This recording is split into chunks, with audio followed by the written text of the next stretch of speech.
The following is a production of DallasCowboys.com and the Dallas Cowboys Football Club. How about them Cowboys? Yeah! Go Cowboys! This is Mick Shots. Streaming live on DallasCowboys.com and the official Dallas Cowboys app. Now, here are Bill Jones, Heckma Harrison, Everson Walls, and Mickey Spagnola. Good afternoon, Cowboy. Let me bring it down some. You don't want to be too rah-rah. You know what I mean? We are here at the Taj Mahal of football here in the SWBC Mortgage Studio, home of your Dallas Cowboys at the Star in Frisco. You are now rocking with the best. I'm Heckma Harrison, and to my left is always a Super Bowl champion, and Mr. Everson Walls is in the building, and the man that the show is named after, Mickey Spagnola. He's in the building as well. There's a reason. There is a reason for the season. Mickey, Everson, when I get this opportunity, I promise you I'm going to start the same way, and that is asking you how you are doing mentally today. Everson, I will start with you. How are you, sir? I am doing well today. Had a great day yesterday. Had some good meetings, actually, up here at the Star. Things are moving well in every phase of my life. I hear it. Didn't have to go anywhere. That's right. From here to there. All it was the elevator ride. What about you, Mickey? How are you? I'm good. I'm great. Ready to go. Ready to go. I understand that. Let's go to the Holy Grail, man. Looks like you have a lot of things highlighted over there. What you got going on, Mickey? Well, I was just listening to Eberflus doing his defensive coordinator session. I only got in 5 minutes. He was late. He was late. Well, he should be late. For me, he was late. He was late. He should be late. He needs to work overtime. He's got to know that we start at noon, right? He talked about how he liked the team's energy this past game, the passion, tackled well. Somebody asked him about more man-to-man, and he said every week's different. Last week, we were able to do that a little bit more, but it's a new week, and we try to figure out matchups on how the matchups are going. He said it's a league of matchups, and you got to ask guys to do what they're capable of doing. So he didn't give any new update on Trayvon Diggs, who was still yesterday in concussion protocol. At least I saw him physically in the locker room. Okay. But he did not practice, so we'll see where that. I'm guessing you guys, in just our history with concussions, if he doesn't do anything today, I don't think he's going to be. He's there. not playing. I don't think right? he's playing. So they got to go into that game against a team with three pretty darn good receivers, kind of doing probably what they did last week from a personnel standpoint. Now it's a question: are they going to match up in man, or are they going to have to go back to zone if they don't think those outside corners with Bland in the slot can match up with their guys, or if they have Bland outside, then who's going back in the slot? There are times, Spags, when I talked about matchups, I think last week. You know, matchups make a difference. If you don't feel like you can match up in a certain way, whether it's man-to-man or zone, then you have to have an alternative. Yeah. And it depends on what team you're playing. And it seems to be extremely difficult to me if I'm a coach and I look at what happened in this previous game. It's going to be a little bit confusing because, nothing in the first 3 quarters.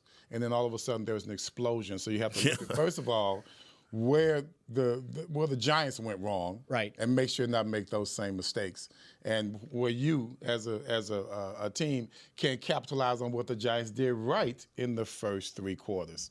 So that's going to be a weird game to try and get some tips from in regards to what your matchups will be. Yeah, I thought it was rather amusing. I think I mentioned it briefly yesterday, that the writers at the Denver Post were blaming the first 3 quarters on Sean Payton. I heard about that. Didn't know how to call plays, and then all of a sudden in the fourth quarter you got smart. Right? That's how you eat your words right there. The guy has a miraculous fourth quarter comeback. You don't hit send on that after this. I would imagine it was what we do around here when we were having problems the last couple of years. They just picked up the pace. Yeah, they may have just gone to no huddle. And maybe that had something to do with it. And maybe the Giants thought, well, we're not going to give up any big plays. Let's back off. Yeah, and right? they backed off. And then way they backed too much. off. Which seems kind of weird to me with the Giants with the front that they have. I went back and watched the game, and I felt like defensively, they had everything going for them in those first 3 quarters, obviously. Yeah. And I think, again, when you have a front and have edge rushers the way that they do, you could play everything pretty honest. It's a 4-man rush. Exactly. Yeah. And then it just seemed like the fourth quarter, everything fell through the floor. You guys have plenty of experience with this Denver and Dallas matchup, and especially Dallas going to Denver. And if you look at the rundown, I have the Mile High Mission. The Mile High Mission. Rundown. There. And the reason I bring that up is because a lot has been made about the altitude and the change. A lot of people talk about that, but it's not just something that impacts teams off. It's on both sides of the ball, offensively and defensively. Everson, obviously, in your experience as an NFL player playing in Denver, you talked about it earlier in the week, but this kind of allow Cowboy fans to understand what the difference is of playing in normal, regular altitude versus going up to Denver. Well, if you're talking about high altitude, then it's going to affect how you breathe. It's going to affect your breathing out and income, or however you want to call it. But what happens is when you start to get fatigued, then we start playing like the Giants did in the fourth quarter. You start to feel it. You don't think as properly. You can't get your technique done because you are fatigued. You're tired. It's just hard to do things when you're tired. Sometimes it messes with your thought process as well, because now you know that you have limitations. You can't go out and make the plays that you used to make because you just don't have that capacity in here. What does that feel like? I mean, what does that feel like as a player? It feels like instead of you running after practice, let's say you do 10 110s or whatever, like we used to do back in the day. Felt like you did 20. Damn. It felt like you did 20. It felt like you did much more. You have to put out more physically when you can't really breathe the way you want. So your output is limited on what physically you can do. And so I didn't feel it when I was there. I've only played in Denver twice. I didn't feel it when I was there. One game was a preseason game, so it was no big. It was. Oh no, we played. You played, okay. We're talking about Cowboys. Back in the day. Yeah, we're talking about Tom Landry. So, okay. Yeah, we played. And so I played a little bit that game. Didn't feel it. I saw some of my teammates may have felt it a little bit, but I would imagine every team that goes into Denver, they don't all feel it. I mean, I think, you know what? They would have to be undefeated at home if it's that simple. Right, yeah. Right, exactly. And they're not. That's like teams that have, home field advantage with the crowd. Right. Do they ever lose? They Normally do. It helps when you're winning, yes. right? Because think about it. Everybody used to say, well, the Cowboys got a home field advantage on Thanksgiving. They're at home. They don't have to travel. Well, if you go back and look, when the Cowboys were good, they won on Thanksgiving. Yes, when they were good. When they were bad, they lost on Thanksgiving. That's just all it is to it. So I always looked at it, and obviously I'm not playing a football game, but I'm going there, I'm biking, I'm skiing. Now, skiing's downhill, so... How did you feel? Did you bike out there? Initially, it's like I found out that, number one, you got to hydrate. Yeah. A lot of water before you get there, when you get there. And the teams know this. Yeah. Don't drink a six-pack the first night you're there, right? And then after that, I think your body adapts. Like the place we stay, to get to the room, it's 2 flights of stairs. Yeah. And it's like, oh, my God, I'm not going to make it, right? Carrying luggage up and whatever. Then we found another door that you go down to get to the room. I said, okay, I'm parking there, right? It's that initial shock. I think when you go there, you should do something, exert yourself. And so let warm-up your body, is critical. Yeah, let your body get used to it. And then the next day, it's better. But the hydrating part is really important because the altitude, you don't realize it, especially in the summer there. Yeah. You don't realize how you're losing fluids, even though you're not sweating. It's like weird. we sweat here. It's weird when we talked about it yesterday. When I slept there, I didn't sleep well. I keep waking up. Yeah, I didn't sleep well. It was something kept kind of inhaling. I had to keep inhaling and things of that nature. But once I got on the field, I don't know. It didn't affect me as much. And maybe it was because I had that that night there. Yeah. Had that previous night, and then kind of I think fell into it. that makes a difference. Yeah. So, Mickey, for Matt, and I don't know if you heard this when you were there listening to Matt Eberflus. For him, his scheme, obviously, well, Sean Payton's scheme against Eberflus has to be one where he's thinking, I'm going to go with a quick game. I'm going to go fast. Back to the line of scrimmage to test this defense, test the defensive line, linebackers, and secondary. Would that be a thought for you going into this game that Eberflus has to prepare for that? Well, I think you normally would, maybe more so this time, so you can't. You don't have an opportunity to change personnel to what they're trying to do. Yes, right? yes, of course. And then, capitalize on that, complicating that is Wanye Thomas didn't practice yesterday, and he's still experiencing migraine headaches. Man. So it's not a concussion. Otherwise, he'd be in concussion protocol. But it happened last week. He didn't play, and now he hasn't practiced the first day this week. Does the altitude affect migraines? Well. He was limited this time. No, I'm just. That part I don't know. Oh, that's interesting. But at least he was limited, so you hope he's there. But Donovan Wilson didn't practice, so you're having problems you're already without Malik Hooker, and then if Wilson can't go and you got a limited Wanye, you're getting a little thin there. Yeah. Now they leaned on Marquise Bell last week quite a bit. I mean, he played every snap. How did he play? At safety. It looked like he played well. I thought he played well, other than being a little late on the coverage on that first deep pass. Was it Moore? I think it was Moore. Right? And then he made a hit where he didn't wrap up. The guy bounces off of him and continues for another 10 Although yards. the safety didn't help him out on that deep pass the way I think it was supposed to happen. But yeah, I mean he's a safety, and you're putting him. They put him in the slot to cover the tight end. Yeah. And then they crisscrossed. Yeah. And he ended up with the wide receiver. And you don't want him on a wide receiver. Well, they should just lock on. Well, I mean, that's the Velcro yourself. you have problems when you crisscross, though. You run into each other. Well, one's got to be off, one's got to be on. Right. Yeah, I mean. And I think so the give way him a they little did it is whoever goes outside, the outside guys got him. Right. Whoever comes inside, the safeties got him. No. That's what they did. What worries me about this matchup is obviously Sean Payton being the mastermind of offense the way that he is, knowing that there's film out there on the Cowboys defensively. And when I say pick up the pace, I'm not saying, not for just substitution reasons, but also, to see if these guys are conditioned. You know that you are shorthanded in some positions like safety, as you're talking about. Even linebacker, you may be shorthanded in certain instances, obviously affecting the rotation. If he went back and looked at the Carolina game, and he's saying to himself, look, this is a team that is struggling against the run. And so for the first half, we're going to pound that rock.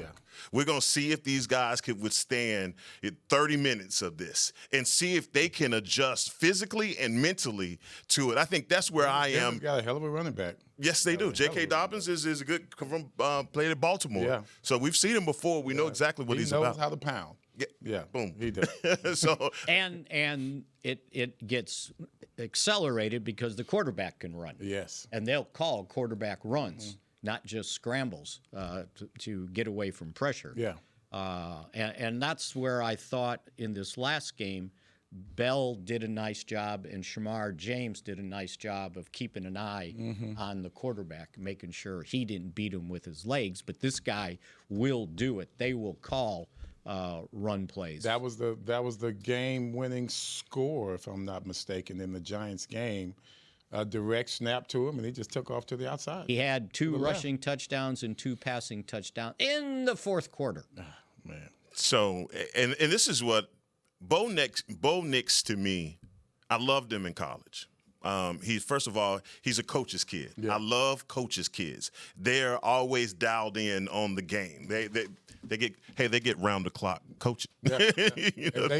They're not surprised with any scenario that comes at them. And that's what I think makes him, in comparison to other quarterbacks that we faced, more dangerous. You saw it in the New York game when he took advantage of every possession, every down, and he's always dialed in. 1,500 yards so far on the season. Now, obviously, only 11 touchdowns, 4 interceptions. He's been sacked 8 times. So there is that window that obviously you feel like you can rattle this guy. But your opinion of Bo Nix, and obviously pressure is important in this game. Pressure is important, but you have to have someone to counter his intellect on the other side. You've got to have a defender or defenders that understand what Bo is thinking at all times and the potential of what each play can bring.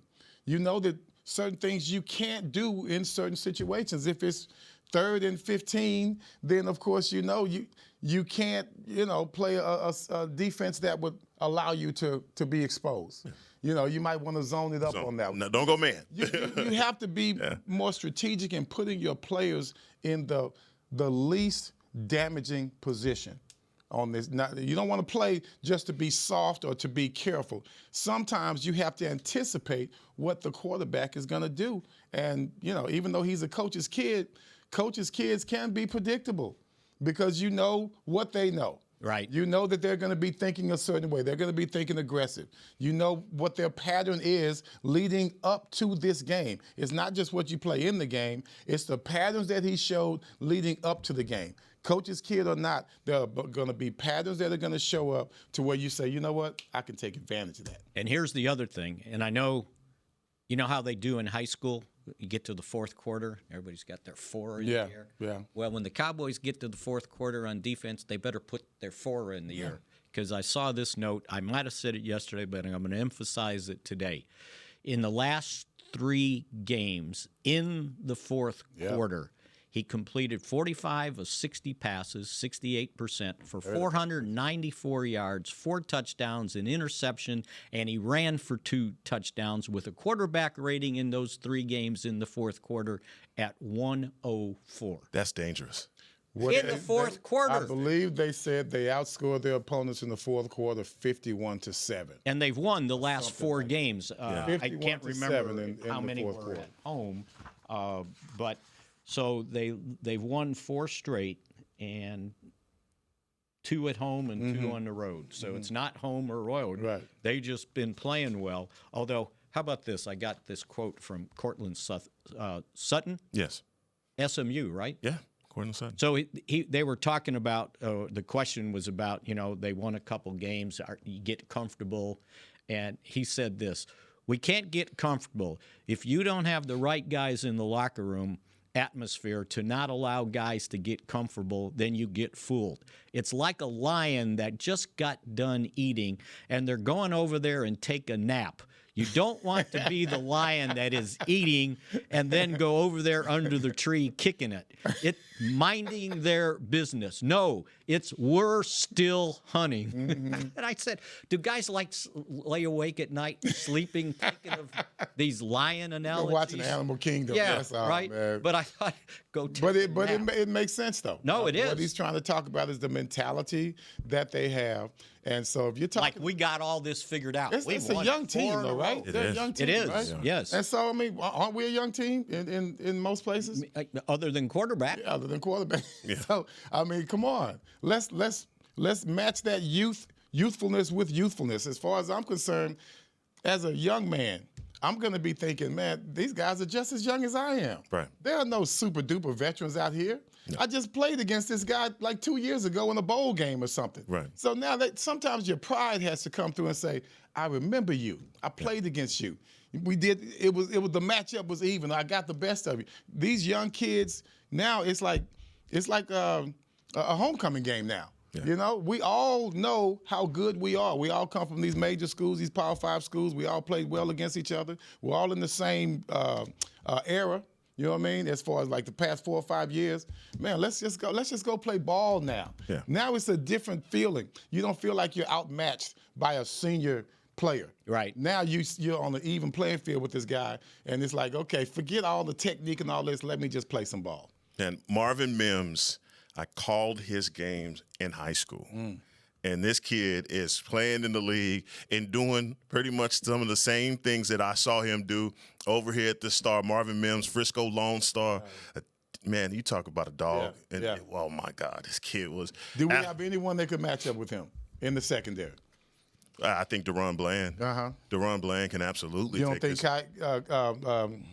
Elam, sorry. Yeah, I think all of these guys. I mean, when you talk about their wide receivers, none of these guys are like superstar guys. They're still trying to find. Yeah, but they are. Yeah, Cortland Sutton, again, speed. Troy Franklin, another guy, possession receiver, and Marvin Mims. I mean, they are a threat. It's like if we were doing the comparison between the Commanders receivers from last week, they ain't them. Yeah. And so they ain't them. We're gonna take our first break, and when we come back, we're gonna talk about my man, GP, are you with me? And that's George Pickens. Coming up next here on Mick Shots.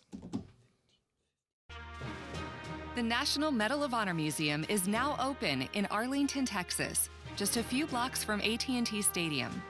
Immersive exhibits and exciting technology allow you to fly a rescue helicopter mission in Vietnam and have conversations with virtual Medal of Honor recipients. Come be inspired by these incredible stories of ordinary Americans who did the extraordinary. Get your tickets at mohmuseum.org. Hey, Cowboy fans. Keith Davis here, former Cowboys safety. Keith Davis into the end zone. You know what separates champions from the rest? Making the right move at the right moment. With blockchain.com, that's never been easier. The Cowboys became America's team by striking bold when it mattered most. Now it's your turn. Invest like your icons with blockchain.com.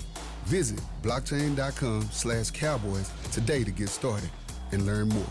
That's blockchain.com/Cowboys. Hey, Cowboy fans, if you're thinking about attending a game this season, visit cowboystravel.com to book your travel package today. Stay at the team hotel, have dinner with a Cowboys legend, and experience the best sports venue in the world, AT&T Stadium. Also, tour the Star, get autographs from your favorite players, and talk X's and O's with me, Mickey Spagnola. The official travel partner of the Dallas Cowboys will take care of all your travel needs. Visit cowboystravel.com to book your package today. Miller Lite, the legendary light beer. The originator, the inventor.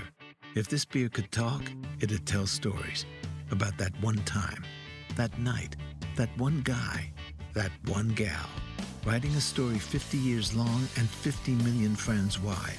Because legendary stories start with a light. Here's to 50 years of Miller time. Celebrate responsibly. 2025 Miller Brewing Company, Milwaukee, Wisconsin. Back to Mick Shots. Cowboys fans, play the all-new Cowboys Kickoff Quest, Fortnite Finishers, powered by Lenovo. Search map code 9883-5619-8599 at Fortnite.com to start your adventure. Plus, earn a secret code when you download the Cowboys app. Connect by AT&T.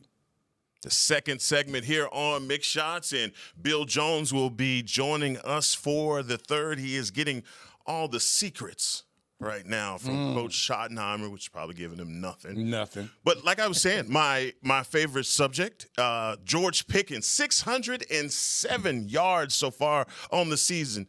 Pittsburgh, thank you. Thank you so much.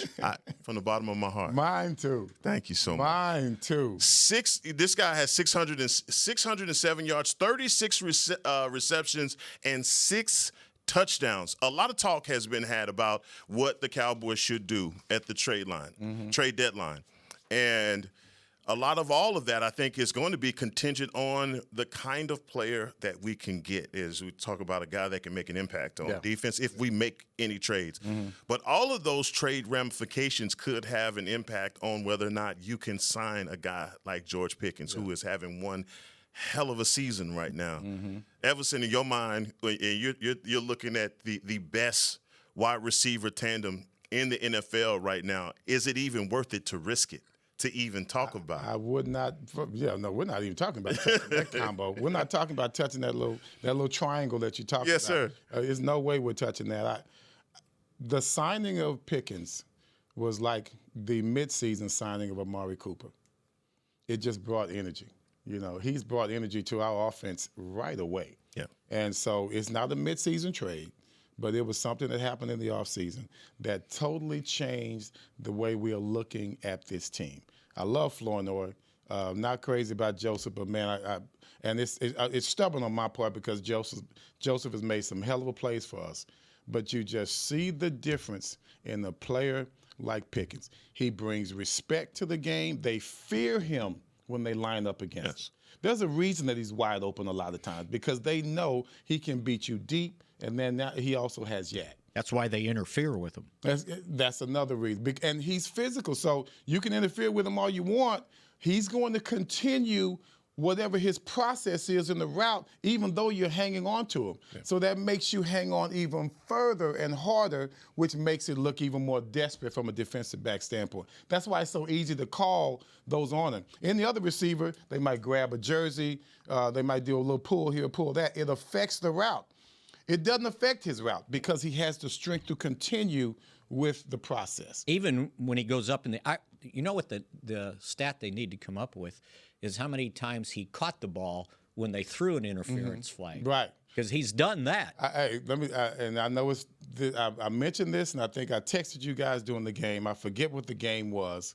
We won that game, and he was out of bounds. Yeah. But the ball was, I think the guy had already had a flag thrown on him.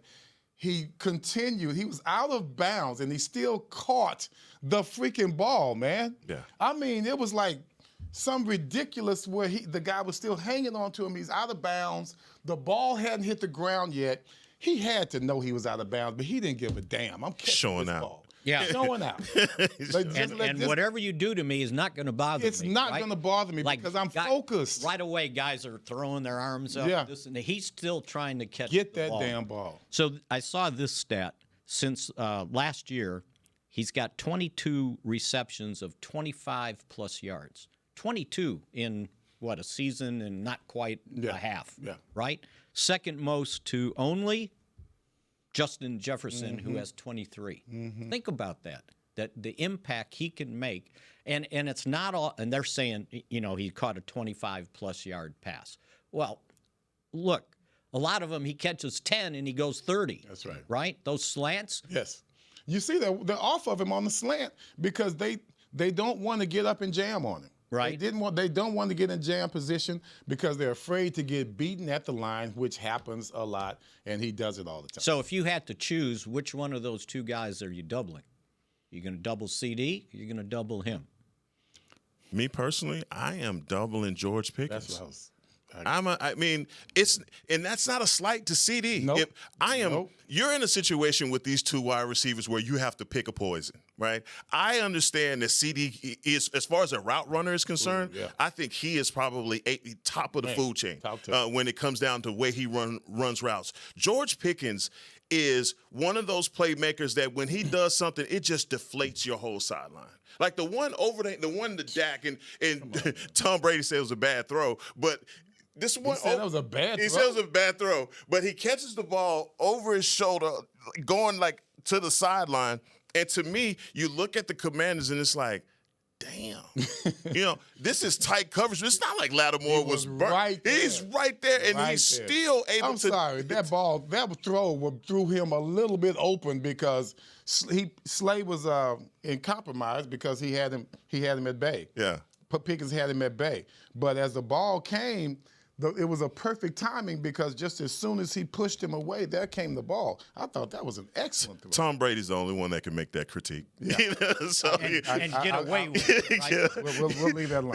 Yeah, he's the only one that can. So I think what it comes down to who you double is who you trust in single coverage, because the single coverage guy better be damn good to take on CD if they're going to double him. Well, that's a good question because Surtain, I would say, is one of the best cornerbacks in the National Football League. All right. So going into a game like this, Vance Joseph, knowing that you have, and I don't know if that's one thing that I don't know if he will travel, if they'll play aside or what have you. But I would feel like Vance Joseph would say, I trust you man-to-man against George Pickens, and I can double team CeeDee Lamb. Yeah, and that's fine and good. But that guy's not going to shut him out. At some point, CD will get his. He may get some, but CD will get some. Sometimes coaches have to look at the lesser of the evil. Well, and that's what I was going to bring up because I learned this from Jimmy Johnson. Maybe sometimes the most important thing you do is self-scout your own talent. You got to know what you're capable of doing. Yeah. You can't just say, okay, you got CD. Well, okay, is he capable of doing it? Don't tell Yeah, me. what's the history? Yeah. CD may have toasted this guy in the past several games, or he might have a history with Pickens versus some of these guys. To me, it depends on, there are certain routes that CD is going to be more successful at than Pickens, regardless of how well Pickens can catch the ball.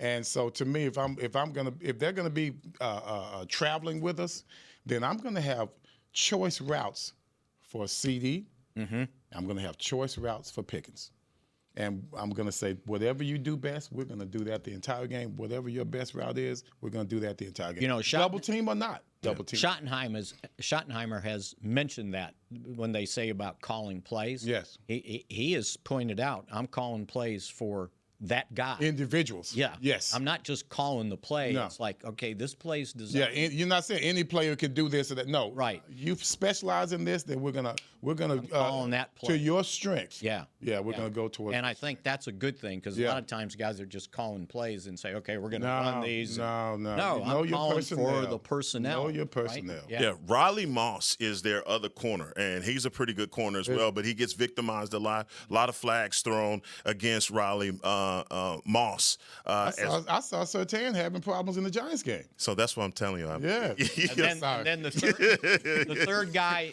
Let me do his job. I don't know if I should assume it. I didn't watch it, but is the third guy Barron out of Texas? I believe, yes, Jahdae Barron. Yeah. Which I was impressed with him when I saw his workout before the draft. Tommy Yarish and I were there. And I was like, oh, I like that guy. I think he went late in the first round, maybe.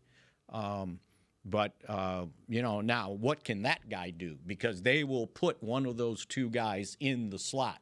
It's not going to be just Turpin in the slot. If I'm coaching, if I'm Eberflus as a defensive coordinator, I've got to concentrate on what they did, what the Giants defense did in the first 3 quarters. Right. I gotta look at that, and I'm not even gonna look at the fourth quarter. I'm gonna look at what happened in those 3 quarters previous to that, and see exactly what they were doing. Scatterboo. and that's why Javonte has to come. And going back to Denver, we hadn't talked about him, but this is one of those games that I think that's what the complementary style that they play. If you get this running game. And this is, man, it sounds easier than what it's actually going to be, because this Denver Broncos defensive line, they're just as stout as the guys for the Panthers. So this offensive line is going to have to plow through to open those holes for Javonte Williams. But I just feel like if your running game travels and you could take that crowd out. That's true. Right? Then I think that makes everything easier for you in play the action passing. ain't going to work if you're not running that ball. I'm sorry. Play action is not going to work. It's going to affect our passing game just like it did in Carolina. And and the encouraging thing, which you brought up, the run game, is the fact that BB practiced yesterday. And I know they just started his 21-day window, but he felt like he was pretty good. Now, it was limited, but it was limited because they didn't give him, I don't know how many snaps you get in practice, 30. Yeah. Maybe he got 10 or 15. That's what limited meant, because he felt like, he said, I'm pretty close. And he goes, if I'm not ready, if they don't let me go this week, then for sure next week. So what if you can get your starting offensive line back together if he's ready to go? Otherwise, I think Brock Hoffman has done a nice job, but he's not the starter. Right. You want your starters out there. And that would help in the running game, I think, most of all. Well, I'm glad you brought that up about guys getting that 21-day window. We know that Mingo now he's on the 53. He's on the 53. So that's 6 wide receivers. Correct. And you got to make a decision. Can you carry 6, or am I going short somewhere else? So Mingo, not short, but saying, okay, we've had this many guys active every week. Maybe this position we only have, instead of 8, maybe I have 7. So it comes down to special teams then, right? I think it's always a factor. Yeah, I think like who would help me most on special teams. Well, let's take Turpin off the table right now because we know he's going to help. Or they may look at it as Turpin is not a wide receiver, but he is a wide receiver, but he's a special teams guy. And now I got 5 full-time wide receivers because they can't wear him out doing, you send them out there to return a punt or kickoff, and they go light them up on the line of scrimmage the next play. But that's what he's been doing. But he has been. That's what he's been doing a hell of a job. Yeah. So I talked to him, and he said he had no problem whatsoever. So odd man out. If you're giving jerseys on game day right now, Mickey, who is? I mean, you got Jalen Tolbert. You got some names here. Flournoy. Who is the odd man out in that room? Those two, man. I don't know. I don't know how much they'll trust Mingo, right, first game back, because if something happens, the next big guy outside, it's either Tolbert or Mingo. Tell you something. If Mingo gets in that game, he better be ready to catch that rock. Right? Because Dak will throw it to him. Yeah. Oh, he's going to get his chance. Don't get out there and try to act and like you're going to disappear. Played well on special teams. Yes, he has. And see, that's why I don't think they're going to take off Flournoy at all because they love him on special. In coverage type stuff. And so Jalen, then we're talking about Jalen Tolbert. The case for Jalen Tolbert is that he also is a special teams guy. Right. And I don't believe that Mingo is, but what Mingo is a big wide receiver. Correct. And so you couple that with, 6'4", 6'2", and whatever he is. And that gives you attractive. It's attractive. That gives you a lineup. And so I don't know. I think this is going to be a difficult decision coming down to Sunday because do we even know what we have in Mingo? I don't think we've been able to fairly evaluate. I thought he had a really good training camp. And he seemed to understand more what was going on in the offense, the routes and everything. And Dak was starting to trust him because last year you get here late. I don't know how much they trusted him. A lot of times all they did was throw him deep passes, right? Well, that's how he hurt himself. And that's right, exactly. Yeah. And my thing is this: it's about a player having to know his body. If you can't catch a deep pass without hurting yourself. I'm not feeling you. He actually said he hurt himself on the previous play. Okay. And then when it was the end zone deal. Yeah. That just exacerbated what happened the play before. Because he caught a great pass and then he's hurt his knee. Like, come on, man, we got to be able to do something great without it being a deficit to our game, our physical ability. Right. And if Diggs is not healthy enough to play, you can't go short at cornerback. Obviously, you can't go short at safety. You need 4-5 linebackers out there. So I don't know if you want 8 offensive linemen out there so I can elevate 2 guys off the practice squad. So where do you kind of cheat and say, okay, I got 6 receivers, or maybe you just keep 5 receivers. If I have a choice, it's gonna be on the defensive line side. The front 7, defensive line or linebackers. Because you got a lot of defensive ends. Yeah, but you also need to have a lot to be able to stop this run. Right. Yeah, that like you said, they're gonna come at us running the ball. Everyone's going to come at us running the ball right away. And if we don't show we can do anything about it, it's going to be a long day. Guys, let's take our last break and allow Bill Jones to cruise on in because he won't walk fast. Is he lurking like somewhere around? His hips doing better. There's a shadow of Bill Jones making his way to the studio. Coming up next here on Mick Shots. Hey, Cowboy fans. Keith Davis here, former Cowboys safety. Keith Davis into the end zone. You know what separates champions from the rest? Making the right move at the right moment. With blockchain.com, that's never been easier. The Cowboys became America's team by striking bold when it mattered most. Now it's your turn. Invest like your icons with blockchain.com. Visit blockchain.com/Cowboys today to get started and learn more. That's blockchain.com/Cowboys. Miller Lite, the legendary light beer. The originator, the inventor. If this beer could talk, it'd tell stories about that one time, that night, that one guy, that one gal. Writing a story 50 years long and 50 million friends wide. Because legendary stories start with a light. Here's to 50 years of Miller time. Celebrate responsibly. 2025 Miller Brewing Company, Milwaukee, Wisconsin. Star Sports Tours is the only official fan travel partner of the Dallas Cowboys, offering exclusive game weekend travel packages with pre-game sideline access and photo ops with current players, cheerleaders, and Cowboy legends. You want to stay at a team hotel, attend the best tailgate party in Texas, tour the Star, and talk X's and O's with me, Everson Walls? With Star Sports Tours, you can. Visit cowboystravel.com to book your travel package today. The National Medal of Honor Museum is now open in Arlington, Texas, just a few blocks from AT&T Stadium. Immersive exhibits and exciting technology allow you to fly a rescue helicopter mission in Vietnam and have conversations with virtual Medal of Honor recipients. Come be inspired by these incredible stories of ordinary Americans who did the extraordinary. Get your tickets at mohmuseum.org. Back to Mick Shots. Cowboys Nation, the Dallas Cowboys United, presented by Globe Life, is exclusively in the Dallas Cowboys app. Join the official fan club today to receive access to Cowboys Drops, where you can win game tickets, autographed items, exclusive experiences, and more. Download the app now to join. All right. Hey, Welcome. Bill. Welcome to Mick Shots. Hey, welcome. What's happened so far on Mick Shots? Man, Whole lot. Whole lot. We went through the rundown. We got a lot wow. of. We talked Did about. I get a rundown today? Yes, you did. Yes, you did. You got a rundown. Just come in and give us your secrets. Yeah, we got a lot of secrets. We always get a lot of secrets when we tape Cowboys Huddle with Brian Schottenheimer. Mm-hmm. Yes. And but I'm sworn to secrecy.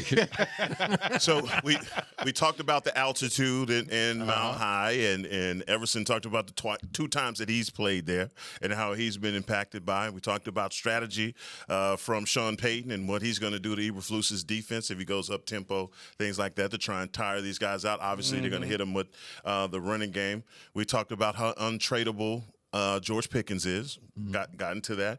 We even talked about Big Bo energy. Bo Nix, and how impactful he is, and talked about him being a coach's kid and all of that, and then you cruised on in here and just in time. Just in time. Looks like you covered the whole show. We Okay. did. Looks like we're out of time. We got 3 minutes left. Let's go. Tell us what you think. Brian Schottenheimer was born in Denver. Did you know that? I did not. Okay. Yep. It's homecoming. His dad was out of coaching for 1 year. He was in the real estate business. Wow. And for some reason, he was in Denver. And he's a mountain guy, and his wife, Jimmy, is a beach girl. And so I asked him, so who wins when y'all go on family vacations? And he said, the answer to that. His dad is a real estate guy? His dad, I guess it was right after his playing. What year would that have been? He's 51. So, yeah, it would have been right after his playing career. Marty would have been, I guess, for a year or so. I'd love to do a walkthrough with him. See how that was. Yeah. So it wasn't long, but because Marty had, you can tell he was a coach, and his son as well. And you've covered it with Patrick Nix being the son of a coach. Yes. And, you saw the touchdown run in that game last week, the 33-point fourth quarter. What a well-designed run play that was for Bo Nix, where they go trips right, and it was so well blocked. Yep. 18, 19-yard touchdown. They were outnumbered. They were outnumbered on the left side. Yep. And I think what Everson brought up was very important. Knowing situational awareness, knowing that you're on the field with a quarterback that's that smart, and just don't give him anything. Don't allow him to take advantage. Let me finish that statement, because I don't think we have that player. Okay. I don't think we have a player that can match what a coach's kid can do on the other side. We don't have anyone so far that has shown that heads-up ability, physically, that anticipatory, those anticipatory skills that it takes to go against somebody like a Bo Nix that has the offense in his command in the fourth quarter of that last game. You're still thinking the Panthers game 4th and 4 and being off. Those kind of things to where, you can anticipate what a guy might do in this situation because you're heads up as well. That's going to have to come from Eberflus. He's going to, whatever play he calls to match the whatever intellect that Bo Nix has, he's gonna have to make those calls, but his defense is gonna have to understand why we're making those calls. You just talked about it. You don't just call passing routes for people. I'm calling passing routes for particular people. Or specific runs. people or runs. With this guy, you have to have a player. Let's say you have a Ray Lewis. Ray Lewis could match Bo Nix. You understand what I'm saying? He could anticipate what Bo Nix is doing. He can make the line shifts and all that kind of. Sean Lee was one like that. Sean Lee was a guy like that. We don't have that guy right now because they're newer to this defense. If we need a player like that, or we got to have the coach make sure the players understand why I'm making this call.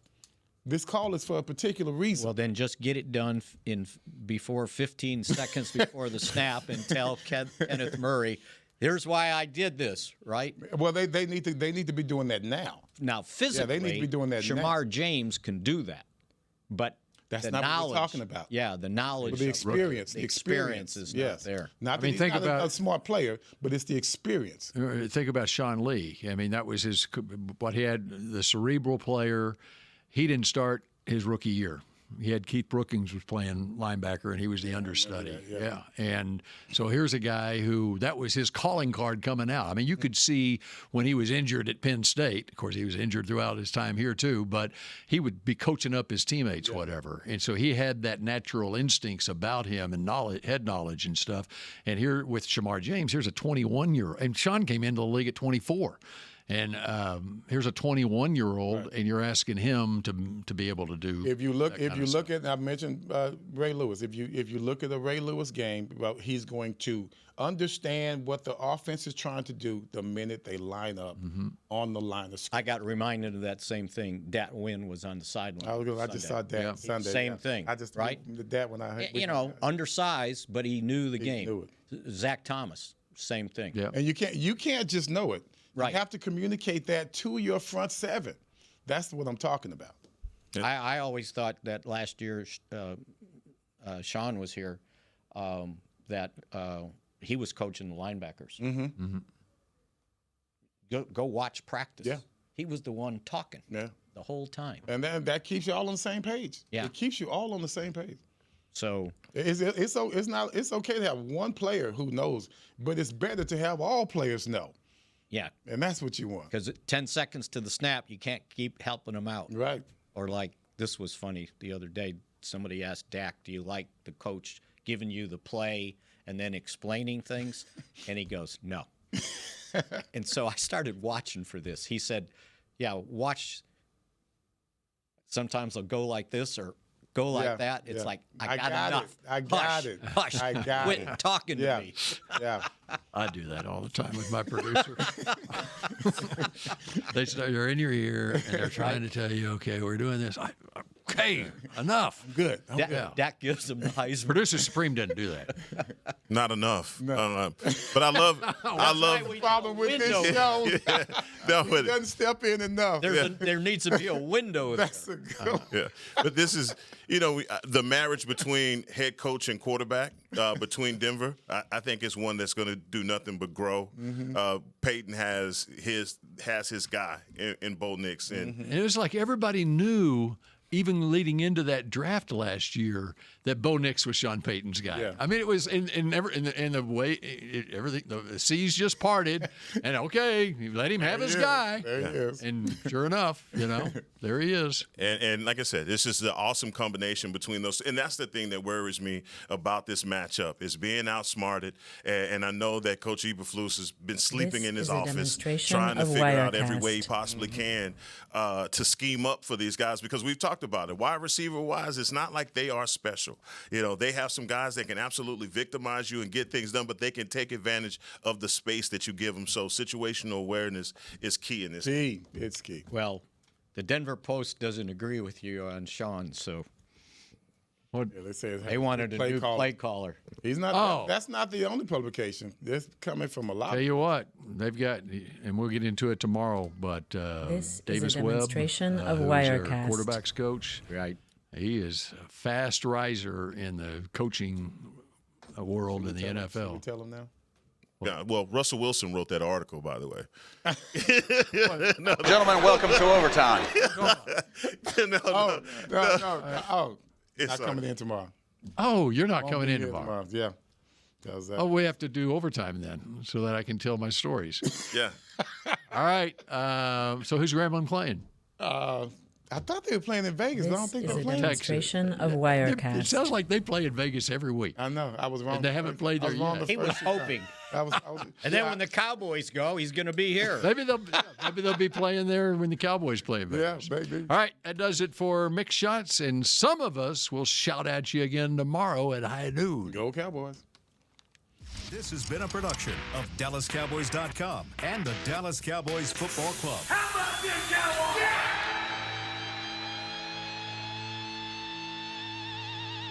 This is a demonstration of Wirecast.